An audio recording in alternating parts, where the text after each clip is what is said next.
చేసిన ప్రతి పనిలో నీవే ఆశీర్వాదాన్ని దయచేయండి. ముఖ్యంగా మంచి ఆరోగ్యాన్ని దయచేయండి అయ్యా. ఇదిగో నా తండ్రి శిరస్సు మొదలుకొని చిరు పాదం వరకు నేను ముట్టండి చూసుకోవచ్చు. ఇలాంటిది జ్ఞాపకం చేసుకోండి. ఇలాంటికి మంచి ఆరోగ్యాన్ని దయచేయండి. ఆయా కాళ్ళలో సత్తువని దయచేయండి నా తండ్రి. స్తోత్రములు ప్రభావ. ప్రతి విధమైన శరీర బలహీనతను ఏ స్నామంలో లయం చేయండి నా తండ్రి. మంచి ఆరోగ్యాన్ని దయచేయండి. వారిని ప్రేమించి ఇచ్చిన బిడ్డలను బట్టి నా తండ్రి వారి కుటుంబాలను బట్టి నీ పాచనకు వస్తున్నాను. అమలకు దీవించండి.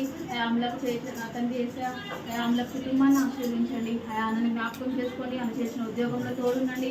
ఇచ్చిన ఇద్దరు బిడ్డలు నా తండ్రి మొదటి చెప్పుకున్న మూల కమ్మల వారే నా తండ్రి ఎదిగి ఫలింపచేయండి నా తండ్రి. ఉన్నతమైన భవిష్యత్తుని బిడ్డలకు నీవు దయచేయండి. దేవానికి స్తోత్రములు ప్రభావ. దాన్ని జ్ఞాపకం చేసుకోండి. మీద ఒక మంచి గవర్నమెంట్ ఉద్యోగాన్ని బిడ్డకి నీవు దయచేయండి నా తండ్రి. ఆశగల ప్రాణాన్ని దృష్టిపరిచే దేవుడు నా దేవా. నీవు జ్ఞాపకం చేసుకోండి. దయచేయండి. వివాహ విషయమైన తండ్రి నీవు గొప్ప కార్యములు జరిగించండి నా తండ్రి. నీకు స్తోత్రములు. మమ్మల్ని అందరినీ సాక్షులుగా నిలబెట్టుకున్నాయా నీకు స్తోత్రములు ప్రభు. ఏసయ్యా దీన్ని తన భార్యని మీ పాచలు తీసుకుని వస్తున్నాను. వారి ఇరువును కూడా మీరు దీవించండి, ఆశీర్వదించండి దేవా. ఏసయ్యా నీకు స్తోత్రములు. వారి ఉద్యోగాల్లో నా తండ్రి ఇదిగో నా తండ్రి వేర్పరిచిన గొప్ప ఉద్యోగాన్ని నా తండ్రి వారికి నీవు దయచేయండి. కుటుంబం అంతా నీ సాక్షులుగా నిలబట్టుకు సహాయం దయచేయండి.